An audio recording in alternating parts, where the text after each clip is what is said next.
Robots Radio. Games, lore, stories, community. Just press play.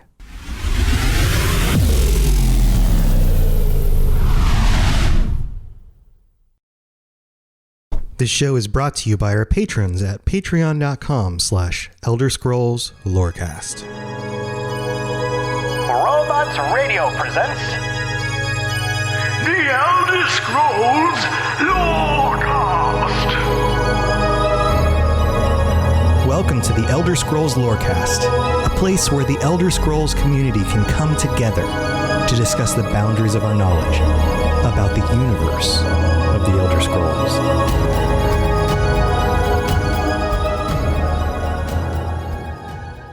Welcome, adventurers. Welcome back to the Elder Scrolls Lorecast. My nose is very itchy, so if it looks like I'm itching my nose, it's probably because I've been snorting too much crack cocaine, which is a bad idea. Never do crack cocaine.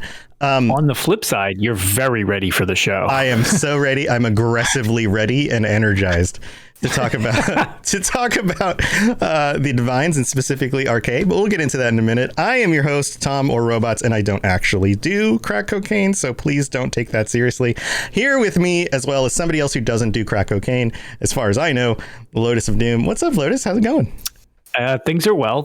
I like to stick to skooma personally. That's the money drug right there. Yes. You want some moon sugar? This one thinks it is wonderful. I don't know where my accent kind of went. So, yeah. I don't think they have crack cocaine in Elder Scrolls. It's all just skooma and alcohol. It's all, right. Sujama. So anyway, welcome back, everybody. Episode on all the drugs of Tamriel. The drugs of Tamriel. Yeah, we could totally do an episode on that. But anyway, we're back. We're live. It's 9 p.m. on Thursday night at Eastern time, twitch.tv/Robots Radio. And we're continuing down this list of the Divines and some of the other godlike entities in the world. And second on that list is Arkay. It's Arkay, okay? I have to make that joke. I made it during the pre-show, and I just got to keep going with it. It needed to happen. Okay. So I think from now on, whenever I say okay, I'm going to say Arkay, and I'm going to look at people to see if they recognize that they get it. Just like really double down on it. Right. And be like, are you Elder Scrolls cool? Arkay. So anyway, let's just dig in. So as usual, we're pulling some info from the UESP.net article about Arkay and some other stuff that we'll get to as we go on with the episode. And it says here, and I love the little piece they put at the top here, because it's a little quote from the 10 Commands, 9 Divines book or article, or however, whatever you want to call it. It says, Arkay says, honor the earth, its creatures, and the spirits, living and dead. Guard and tend the bounties of the mortal world, and do not profane the spirits of the dead. You can see where this is going, and I think you can probably already tell who isn't a big fan of Arkay. So It says here, Arkay or Ark, comma, A. Yeah, no, it's not a comma. It's a what is that? It's a apostrophe. Yeah, Ark apostrophe A.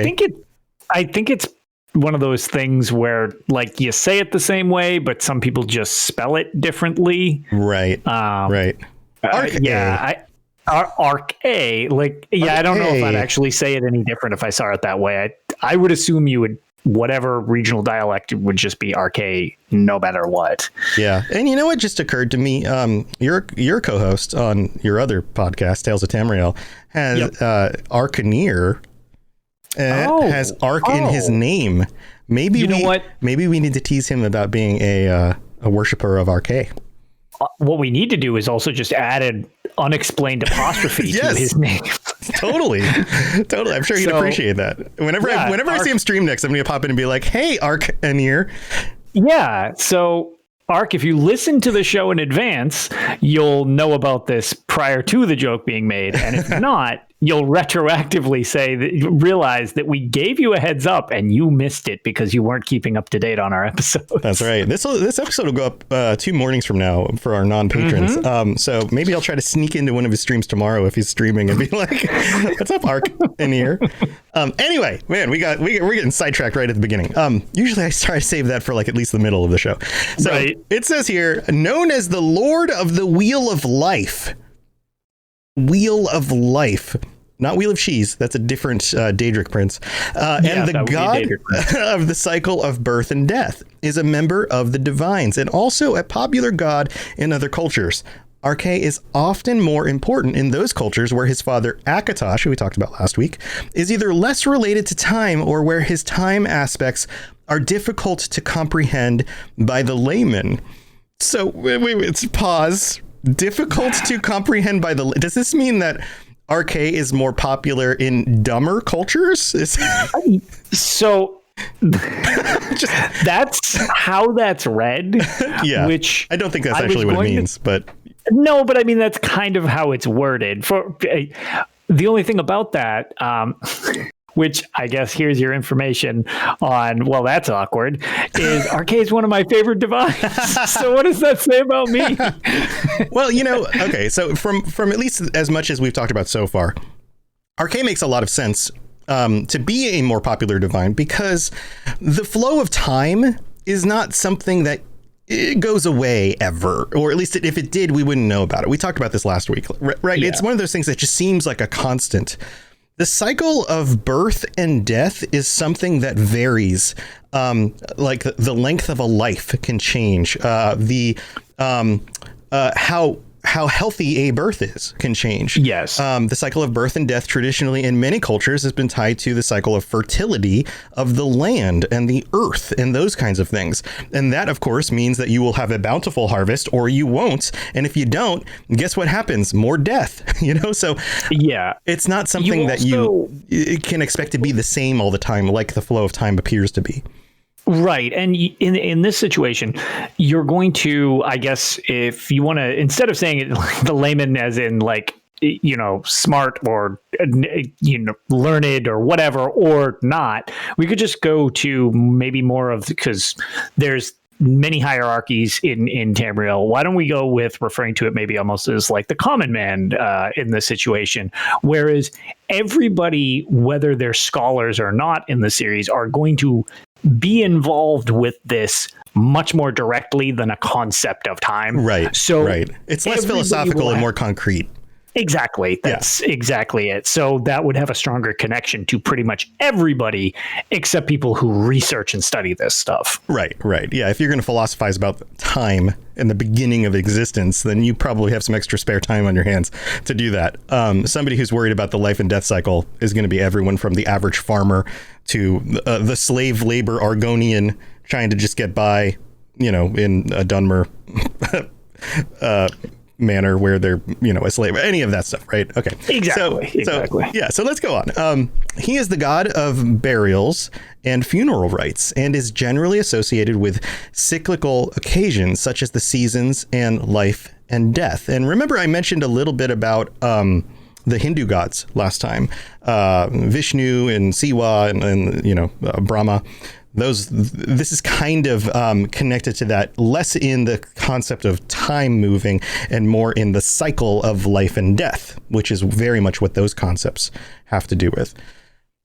So it goes on, it says, his priests are staunch opponents of necromancy and all forms of the undead and are empowered to bestow Arkay's blessings, which prevent the forceful misuse of a mortal soul.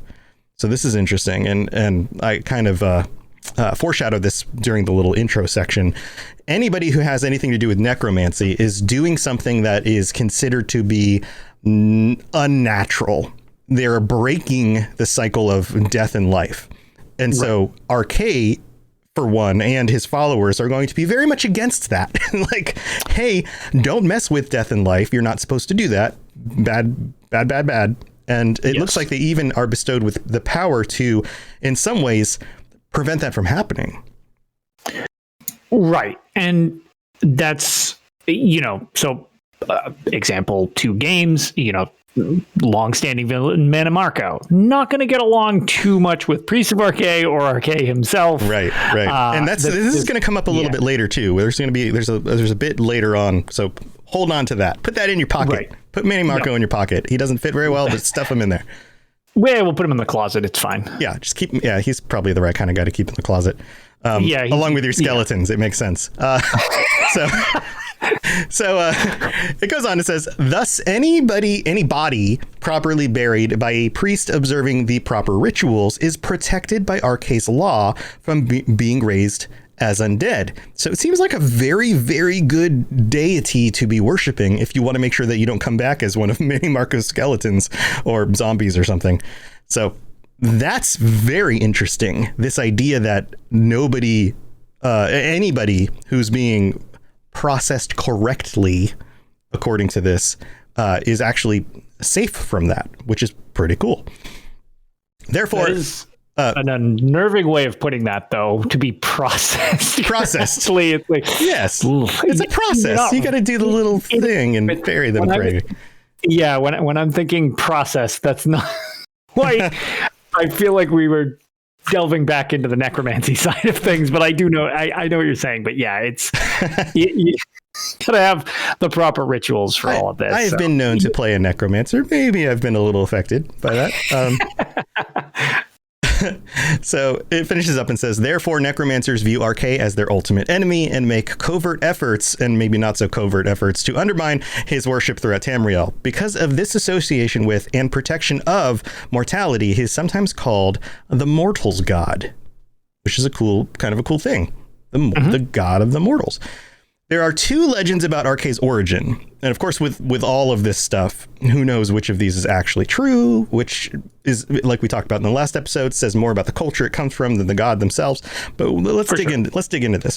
One told by the Bretons is written in the book Arkay, the god of birth and death. It states that Arkay was once a mortal shopkeeper with a passion for knowledge.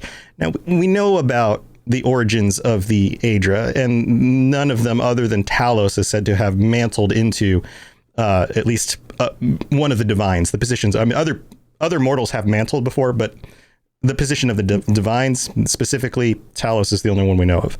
Right. So this seems unlikely, and again, it seems more like a lesson than a actual factual past. Yeah. He found a book written in a strange language and spent years upon years attempting to decipher it, slowly ignoring everything and everyone else around him. Eventually, Arkay realized the book explained life and death itself, but by this time was at death's door with an incurable plague. Praying to Mara as a last resort, Arkay asked for more time to interpret the book. Mara gave him a choice: die now or become a god for eternity, charged with keeping the balance of death and life in the universe. Which is interesting because it puts Mara at the forefront of this and as the one who basically created Arkay, even though Akatosh is traditionally seen as Arkay's father and the progenitor of Arkay. So kind of an interesting mix of stuff there. Yeah, that it gives. I mean, there's when we were discussing Daedra, there's ages, quote unquote, related to Daedra and stuff like that with the original, and this is very much playing on that from the Divine's angle, where it's like, well, according to this, there would be Mara clearly supersedes this, but if this was also true, then there was an unregulated life and death cycle prior to Arkay, I guess. Yeah, like this must have, how is he a mortal shopkeeper if there was no definition of what a mortal is based on life and death? Like it's a little bit the cart before the horse, right? Yeah. Yeah, a little strange. Now, the alternative is contained in the monomyth, which we've talked about before, which suggests that Arkay was one of the very first spirits to crystallize after the start of time, which has a little bit more of a kind of natural feeling to it. You have Akatosh crystallizing time, and then because Akatosh is the soul of Ariel and all that stuff, and therefore the most powerful of the divines, the other divines then begin to crystallize because time exists. So now they have a time and space with which to crystallize in, right? So exactly. And if something is, or one of these is going to be powerful enough to control the cycles of life and death, then that seems pretty freaking potent. So it seems to make sense. Now, I wouldn't be surprised if the story about the mortal shopkeeper and Mara wasn't a story that was passed down by people who worshipped Mara over Arkay and saw Mara as the predominant figure of the two and wanted to come up with a reason to justify that. That's what that kind of feels like to me. Right. I kind of agree with that as well. Yeah.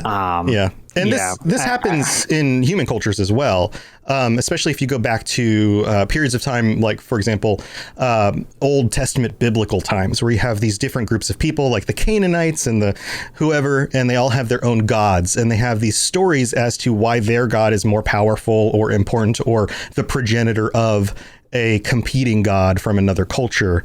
And in some cases, there's no sense of like, only my god exists, these other gods are false. There's more of a sense of like, well, all these gods exist, but ours is the best one, and here's why. So there's a lot of that kind of stuff that happens historically. So this kind of feels like that to me.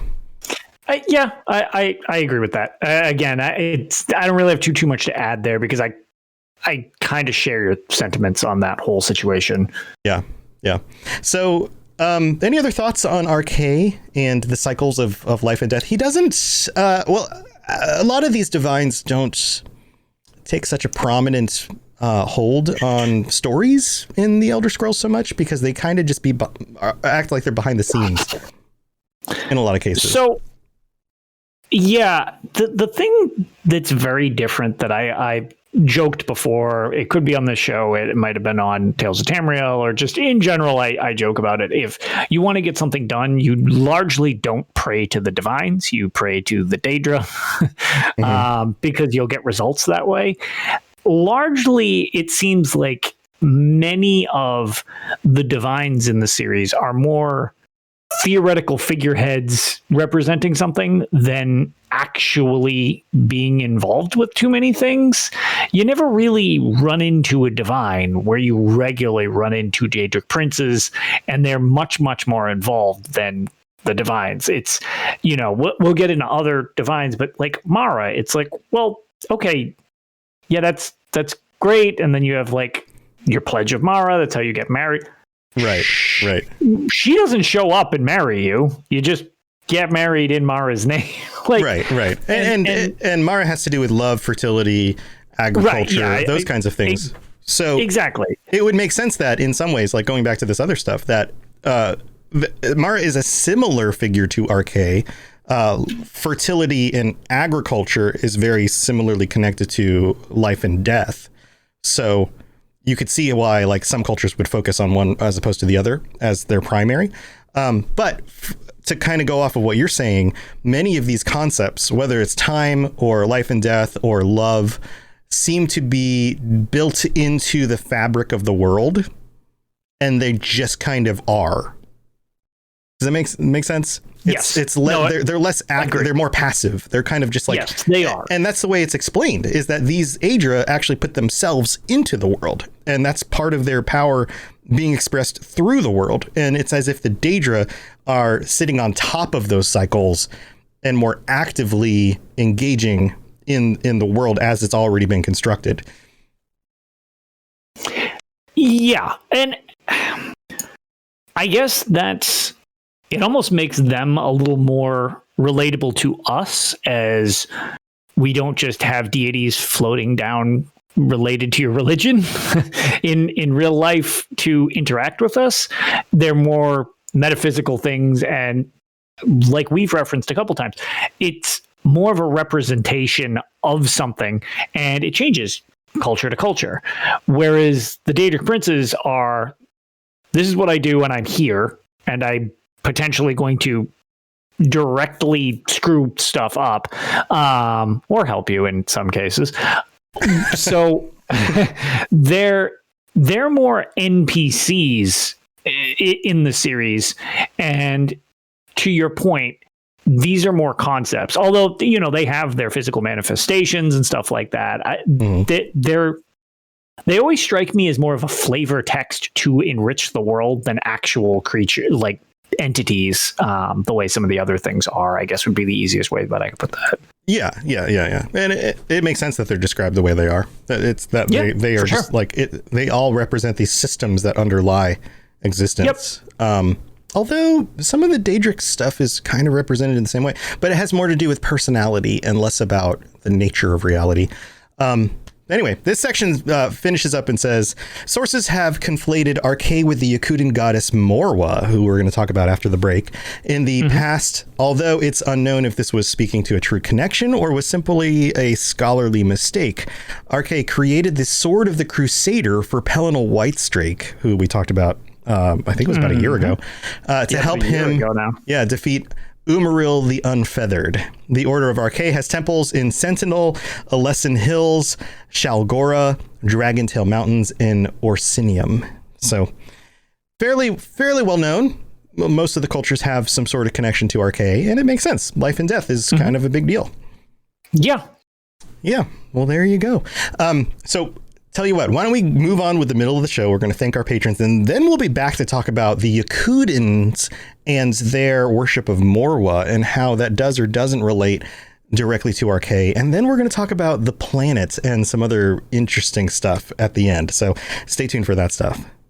The skies are marked with numberless sparks, each a fire and every one a sign. So here we are in the middle of the show, and it's time to thank our patrons. Patrons! You guys are freaking amazing. Thank you for helping to support the show. Very, very, very, very, very much appreciate it. This wouldn't be possible if it wasn't for you guys. So thank you from the bottom of my heart. So while I'm thanking you, I'm going to pull up our list and make sure that, guess who's still on the list? Who do you think? I would guess the most tastiest pasta dish on the internet. That's also right. Very generous. Yeah, Noodle Al Dente. Thank you, Noodle, for continuing to be our Tier 5 patron. There's plenty of room for other patrons as well. If you guys would like to help support the show, you can sign up even at Tier 1. You get ad-free episodes a day early. If you sign up at Tier 4, you can join us at the end of the month and join us in chat. And there's a bunch of you guys at that tier as well. And this is something else that occurred to me recently. Because these shows are live on Twitch, another really easy free way to support the show financially is through your Amazon/Twitch Gaming Prime sub. So if you have Amazon Prime, then you have a free Twitch Prime. They changed the name of it recently, didn't they? Like a Twitch Prime sub is what they used to be called. And it's really easy to do. So if you want to just pop over to twitch.tv/robotsradio, every month you can decide on which creator you want to send that to, and it helps support the show that way as well. So you're welcome to use those, and it's absolutely free. So if you're not using it already and have Amazon Prime, that's money that you could be giving to a creator that you're already paying for. So you might as well use it. And it doesn't have to be me. It could be Lotus. You could, if you want to watch Lotus ram his head against the wall playing some of these older games, then go support him as well. Use your Amazon Prime sub. So that's another way you guys could be helping to support the show, and it's no extra cost. It could be any of these people in our chat who are calling themselves out. If they stream, you could send it to them as well. But just go use it. Bezos doesn't need the money. Yeah. Surprise. Twitch and Amazon have plenty. Share the wealth. They've got plenty of money. You might as well send it to one of these creators. But again, thank you to our patrons. You guys are amazing. And let's get back to the rest of the show. Have you ever wondered how deep the Elder Scrolls lore rabbit hole goes? Have you got a grasp of the basics and want to find out more about the universe? Written in Uncertainty is here to help you. We'll be mixing in philosophy, theology, and whatever other theory is useful with Elder Scrolls texts to untangle some of the biggest questions in the series, like what are dragon breaks, how does Chim work, where did the Dwemer go, and more. Check us out at writteninuncertainty.com or find Written in Uncertainty on any podcatcher. Thanks for listening, and catch you later in the Grey Maybe of Tamriel. Yes, you're entirely brilliant. Conquering madness and all that. Blah, blah, blah, blah, blah. So, Yakuta, always, it's going to feel like the kind of afterthought on a lot of these, but there's just less we know, honestly. There's less we know, and there's less involved with the majority of the races in Tamriel. But if you come from Yakuta, if you are a Redguard, then you might be somebody who worships Morwa. Have you heard of Morwa? Is this a name that you're familiar with, Lotus? So I've heard the actual name, much like last week. I'm enjoying the sections on the divines because I've mentioned before that, like, I like learning some of the finer details to this stuff as we go. I have more general knowledge. Mine's much more like delved into the game mechanics and stuff like that. So I have a background to this. I've heard the name Morwa in series and zero context to it prior. So getting to read the notes on this was kind of interesting because I had no clue about this weird kind of crossover almost. Yeah. So Morwa has a little bit in common with Arkay, a little bit in common with we just mentioned her. What was her name? Mara. Morwa. There you go. So Morwa is Morwha. It's all. She's also, she typically goes by a feminine perspective here, also called the Teat God. Hold on to that. And Lady Morwa is the Yakuden goddess of fertility and love.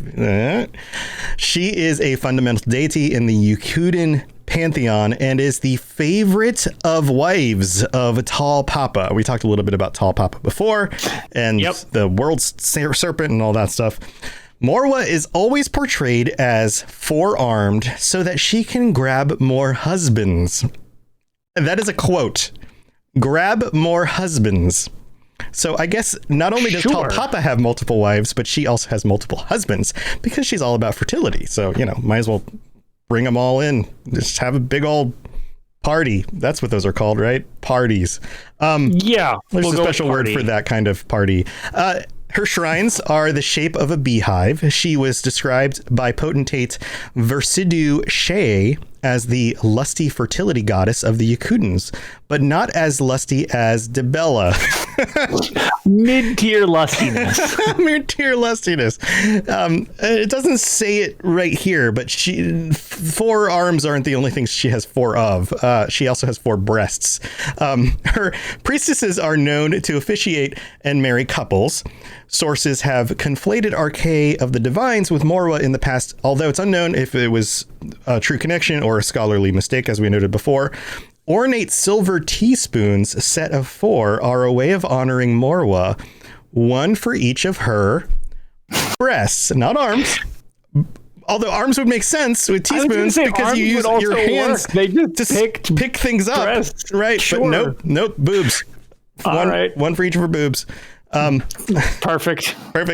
There is a Morwa conservatorium in the city of Hegeth. There is one known play involving Morwa, which is called Lady Morwa's Latest Marriage. So there you go. Keeping busy. Just keeping busy. But, the life, death cycle, mother, fertility, all of these things are connected. And again, Mara seems like that could be similar as well to that connection. So there you go. So interestingly enough, because actually I was curious, I didn't want to jump too much ahead, but one thing that I think is actually somewhat worth a note, just talking about the cultural specific bits, since we're going with Yakuden at the moment, when we're over in, it's actually the best way to experience it is if you do play Elder Scrolls Online. When you are in the Alakir Desert, there are several situations where the Redguard religion is very, very opposed to necromancy, and the dead need to be honored properly. And you actually, as a result of them being, it's problematic for them to even defeat reanimated Redguards because that's essentially a sin. And in that situation, you come in and basically lend a hand helping fight back all these reanimated zombies. In which case, it seems like the Redguard culture as a whole would have a pretty strong reverence for Arkay because of needing to adhere so much to that, because man, not even being able to slay back or reanimated versions of your ancestors or whatever, that is quite a bind to be in. And relating previously to what we were talking about, if Arkay was a little more involved, like a Daedric Prince, for example, it would be interesting if Arkay was able to, I don't know, actually come in and put these things down, as opposed to until you show up, it's just zombies, and I believe they're called Runatu in the region, if I'm not. Yeah, I don't recall the actual name. Off the top. Yeah. If somebody knows specifically what they're called, but I'm pretty sure they're called the Runatu.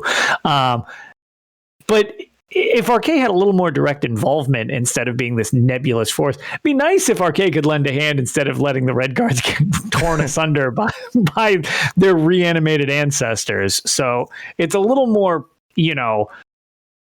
of a in-game reference to just how these things are a bit more metaphorical than they are direct involvement type of deal. So yeah.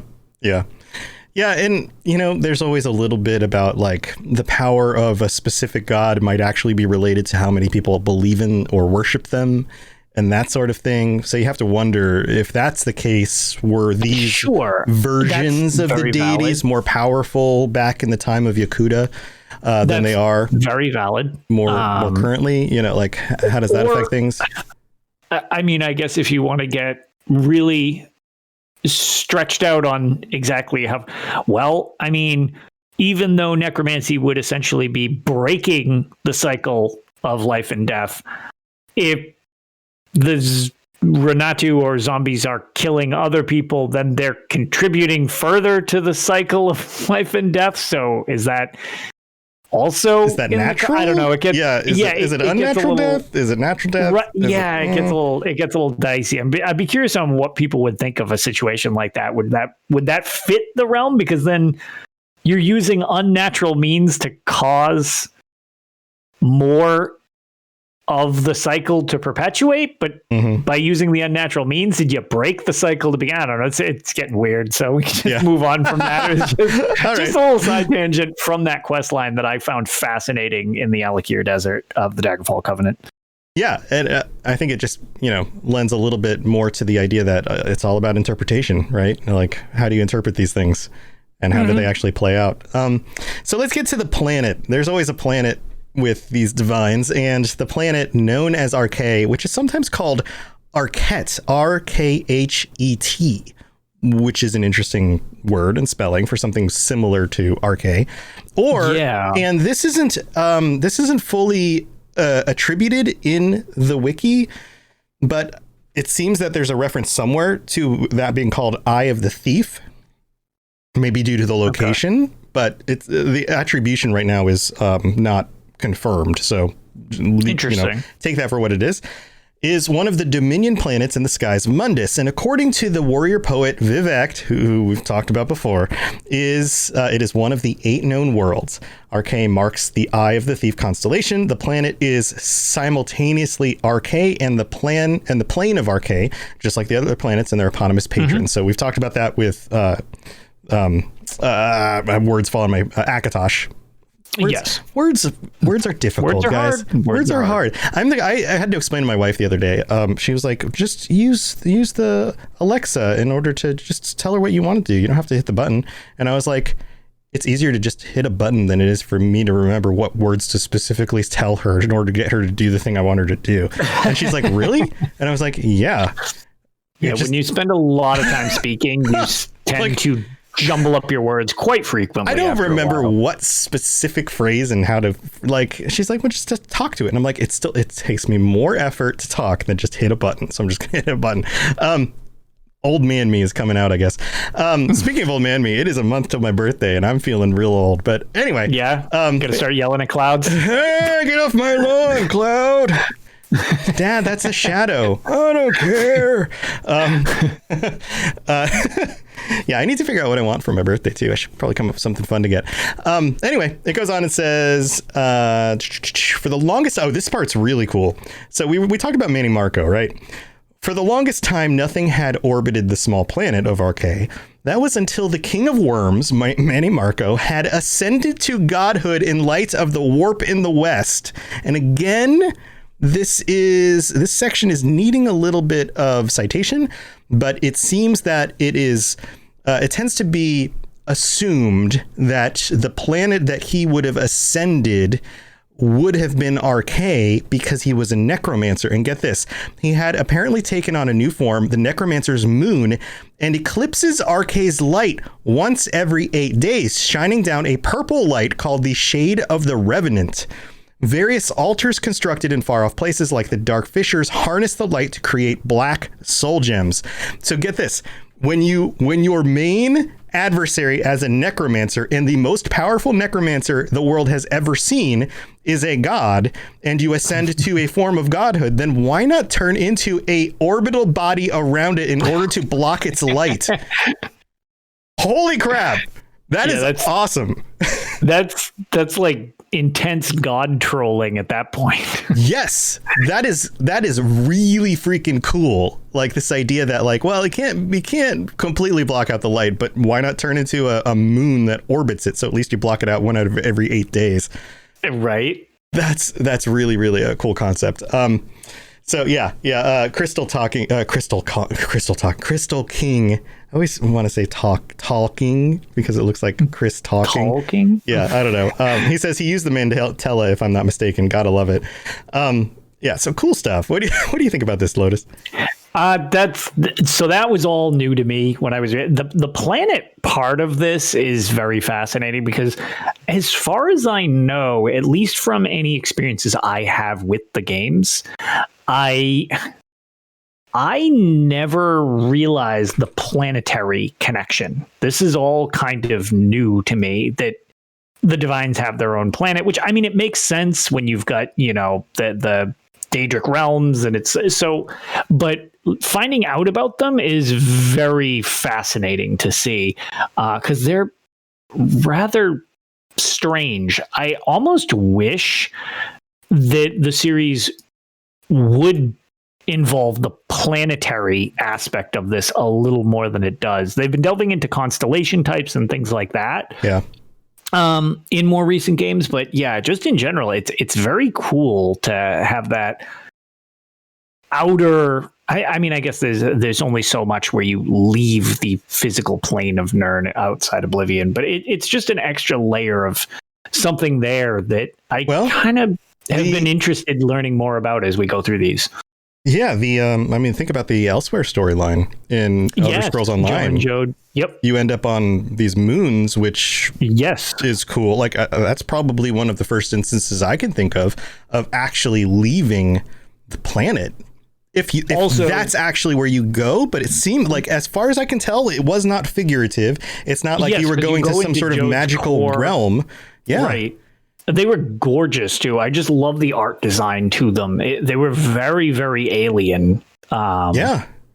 So I think that there's a lot to be. I mean, that might be paving the way in some cases for future ESO content or future mainline games to experiment with, moving off the freaking planet, which could be cool, or visiting other continents.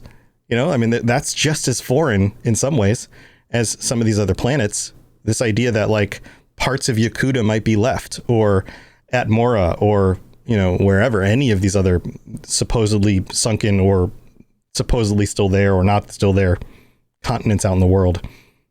So hopefully we do. I love when we get this kind of stuff. I love when we get content that answers a little bit but leaves us with more questions than when we started with. That's what I want.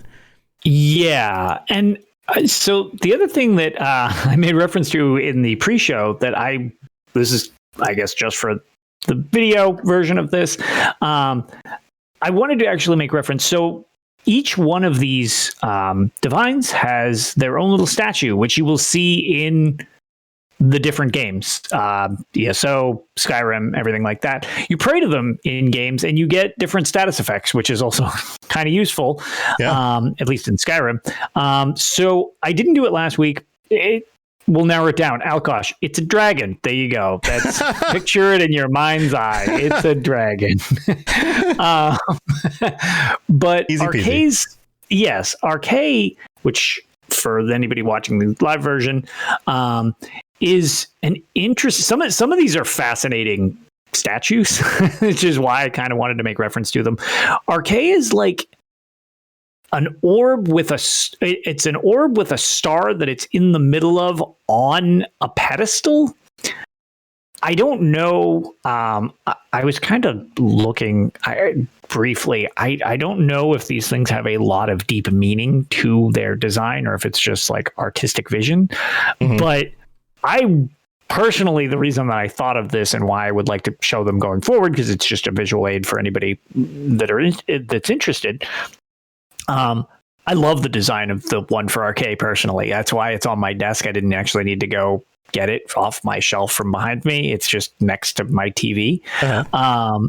I have no idea, like, you know, what the reasoning is. I just think it's a very cool design. And like I made reference to earlier, I like just the concept of Arkay. I'm not a big necromancer person. I'm in the minority on that with a lot of stuff. People love their necromancy, but that's never my thing. When I kill something, I want it dead. So I just like Arkay in general and think Arkay is a pretty cool divine, at least in theory, even though, you know, as we had said, they don't really involve themselves in mortal affairs all that much, but seems pretty integral to things to keep the flow of everything going. Otherwise, you get into a messy situation of everybody's half dead or roaming around the fields as zombies and stuff like that. So, you know, you got to keep things buried or otherwise you're going to just end up with a mess. Yeah. So other fun little bits of, I don't know, trivia here at the end of it. So in other cultures, Arkay's name is a little bit different. Orky is used in the Nordics. And then the Bosmers and the Altmers will say Xarxes sometimes, and that seems to be connected to Arkay. Also, and this is interesting, you talked about the symbol. The Arkay symbol is on the label of Magicka and Stamina poisons, and specifically in Skyrim. So that symbol will show up on some of the poison vials and things. And this is kind of cool, Arkay was named after one of the original beta testers of Daggerfall. Arkay. Wow, now that's trivia right there. Yeah, Arkay, and it's Dutch, Deutsch. I don't know the proper pronunciation of the last name. But yeah, a lot of these were named after people who had worked on some of the early games. So pretty cool stuff. Yeah. Well, that's what we got for Arkay this week. We'll be back next week with another one of the divines. What's going on in ESO lately? How have things kind of fixed? We talked Monday. It hasn't been very long. We, as we mentioned in the last episode, had to delay the last episode a few extra days, and so now Lotus and I are doing this again just a few days later. But have things kind of cleared up for PlayStation? So they got the servers back up earlier than they had foretold, which is, you know, probably a relief from them. They've had to shift things around a bit where you were going to be missing rewards theoretically for stuff. So they pushed stuff forward, gave us some extra gifts on PlayStation. And then they also universally extended the anniversary event that is currently going on in Elder Scrolls Online. So that's pretty neat for everybody involved. It's just more event stuff. It's still going on for like a week or so, a little less than that now, but ESO is still chugging along. Lots of new stuff coming out for the new chapter on the way that'll be hitting PTS before too long. They're starting to do preview events for it and all that good stuff. So exciting stuff coming to all of those of you who actually play Elder Scrolls Online. Yeah. This is kind of that time of the year where it gets the buzz just builds and builds for the next few months until it releases. So that's fun.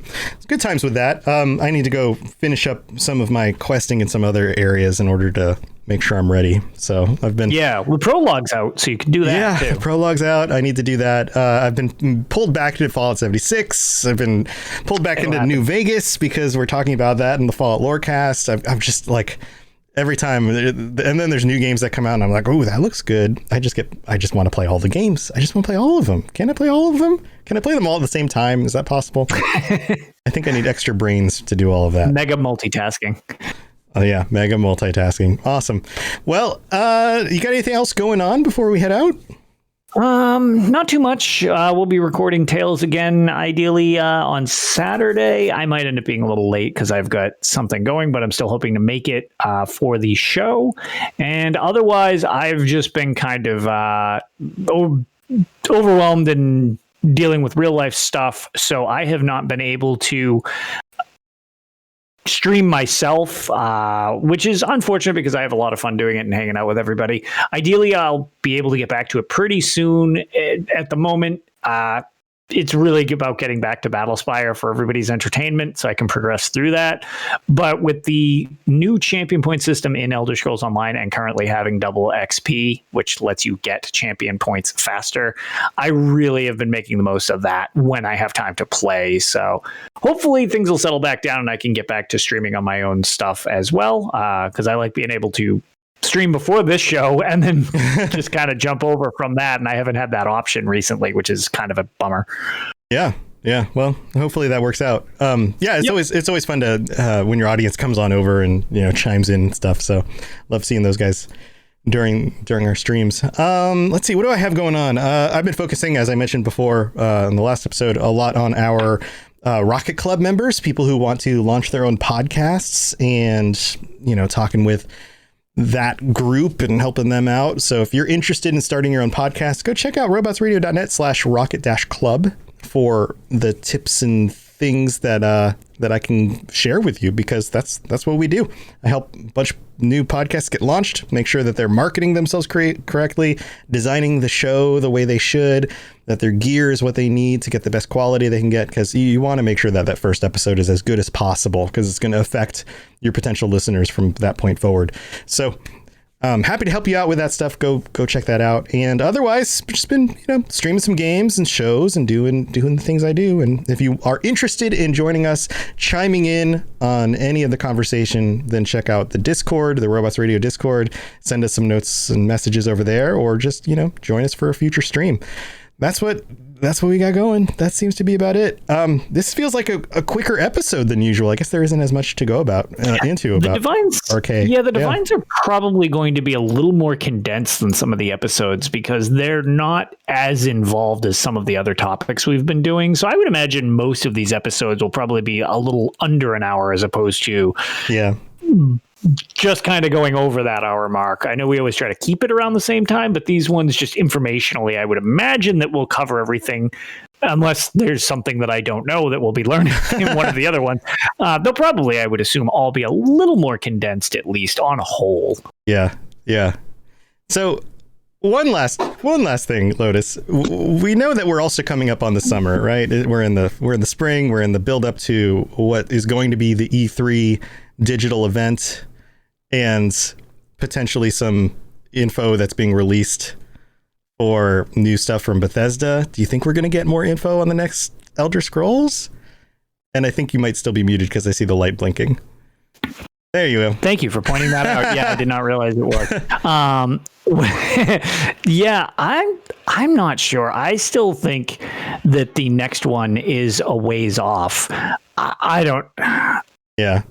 I can't imagine we're going to... I do think we'll probably see something with Starfield, but I cannot imagine we'll see anything with, like, an actual Elder Scrolls 6 beyond maybe, like, another little short teaser. Not like a little story teaser, or some sort of, like like a... what if we get a teaser trailer? That might be possible. It doesn't show any in-game stuff. It maybe just gives us a little glimpse of, like, oh my God, is that this character? Oh, or something like that. And then, of course, keeps the buzz going. I don't know. Yeah, I don't know. I think that as much as everybody is excited, and they have dropped little hints here and there on Twitter and, etc. But I can't imagine that they are going to jump to this before we see Starfield. Like, that's the next bullet point. Yeah. So as interested as everybody is, and unfortunately there's still a lot of people who don't want to acknowledge that Elder Scrolls Online is a thing because it's not a single player game, right. Which is, you do you. But the game is immensely popular and makes them a lot of money. They're not going to probably rush out the next Elder Scrolls game until they start to see at least something of a decline, or at least a stagnation, because right now it's not even stagnating. The player count just keeps going up. So 18 million at this point. They're not looking for a reason to move on from the storytelling in Elder Scrolls Online yet. There's still a lot to be covered. So I know people are excited for it, but that releasing Elder Scrolls 6 will kind of dig into the same demographic of players. So I would just be personally very surprised if they rushed into something like that. Yeah, I doubt that they're going to. They're obviously not rushing. But at the same time, there's part of me that's just like, are they going to tease us something? Are they going to give us another little morsel? Which, in the way that you could do that, in a way that it would actually build ESO, would be to tease a character or event that is connected. We talked about a little bit about this last week. That is connected to maybe a new year of content with ESO in the future, or the current year of content of ESO. Right. Like, oh, this is what TES6 is going to deal with on some level.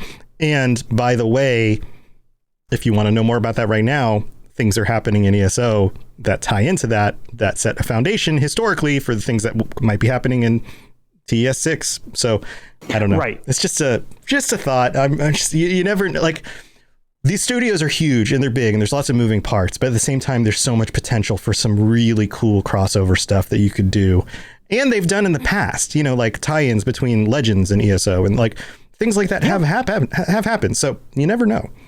I like the crossovers when they do them. So it's like more of that is brand synergy, I think, is the ridiculous name that's spun for that stuff. More of that. I love that stuff. Brand synergy. There you go. All right. Well, that's just some more fun speculating. I love a good speculation. I also like when I speculate and I'm right about things, and I also enjoy when I'm wrong, because then usually I'm like, oh, that's cool anyway. Yay. So I mean, not to drag this episode out to actually get us to an hour, but one thing just quickly to mention in terms of speculation, a couple episodes back when you and I were kind of just spitballing ideas on what could be coming in the Flames of Ambition, they have recently shown more of that. And the Oblivion Gates. Yeah, the portals. Actually, we got tagged about it. People have been bringing it up. Yes. Our idea of kind of like, well, I don't know, maybe it'll be a little more of an instance thing. Turns out it looks like it just straight up is, and we were more on the ball than it seemed like we were.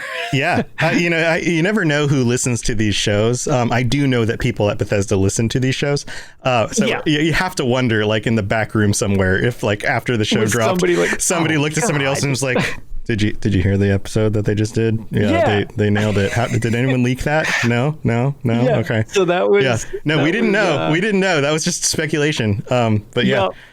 It's just, you know what, Lotus? It's just more evidence that you and I need to be working in game design.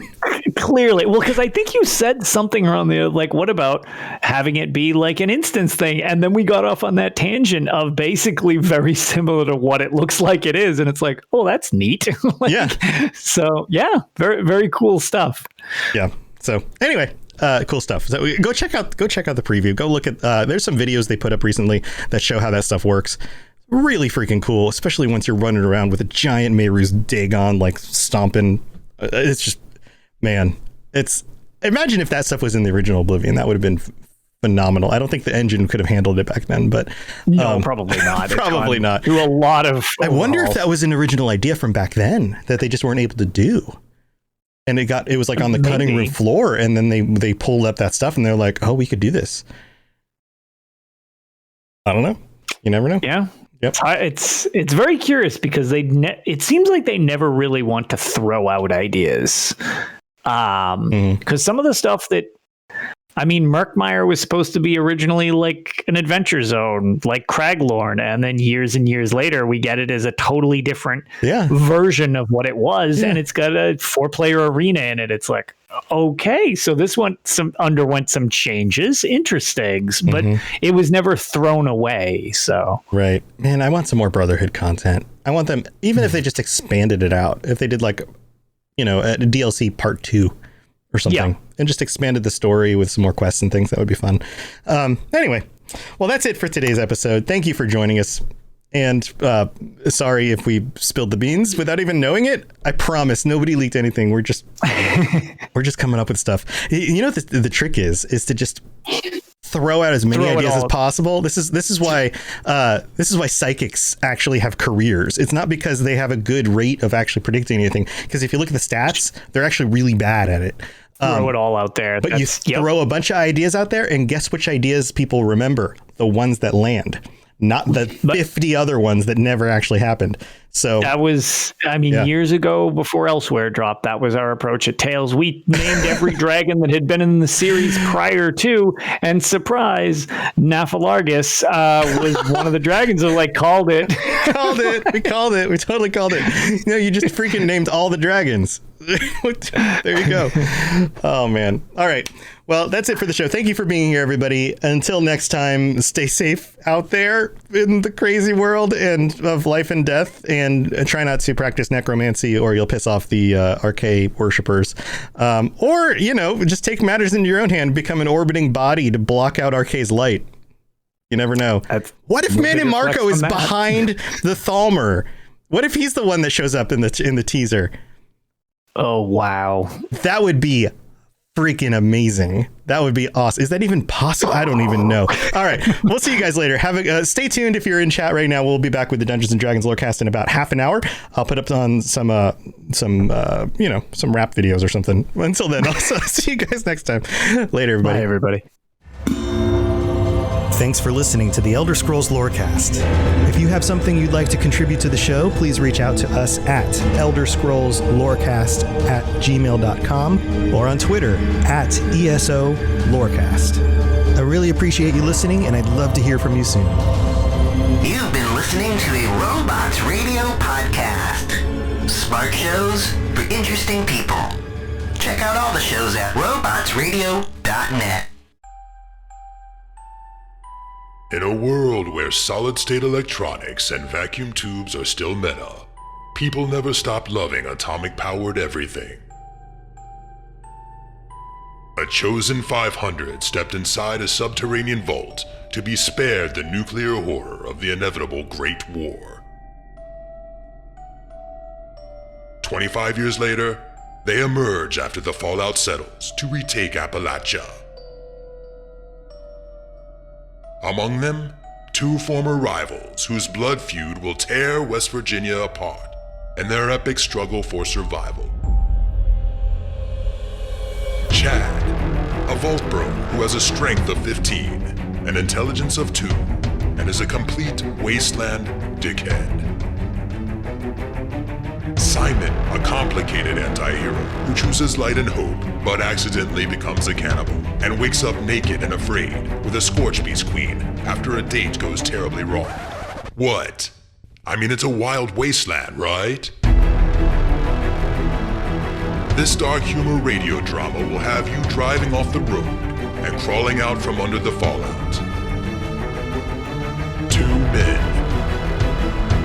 1 wasteland, and so many nukes. Chad, a Fallout 76 podcast, rated R, now streaming on your holotape player podcasty thing.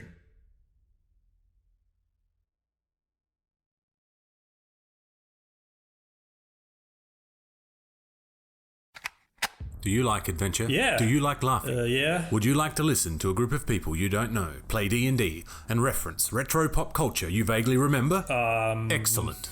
You're going to love Committee Quest. We play D&D in the world of Amarin. We use adventure modules and supplements made by people in the community. We also have a sweet synthwave backing track. Come and join us on our adventure. Volume 1 has been completed. Volume 2 coming the end of January. You can find us on iTunes, Podbean, or wherever you get your podcasts from. Hello, gentle listener. Every Friday, be sure to tune in. What the hell are you doing, Ampersand? Hi, Charlie. I'm sorry I broke in. I thought I was the only one that talked to myself. Well, I'm letting everyone know about the Fumbling Four and the Almighty Crit. Woohoo! It's a 5e live play podcast. Join us every week. Where do we find it, you old crusty coot? Anywhere you can get all your podcasts. Woohoo! You find it every Friday, you stupid cat.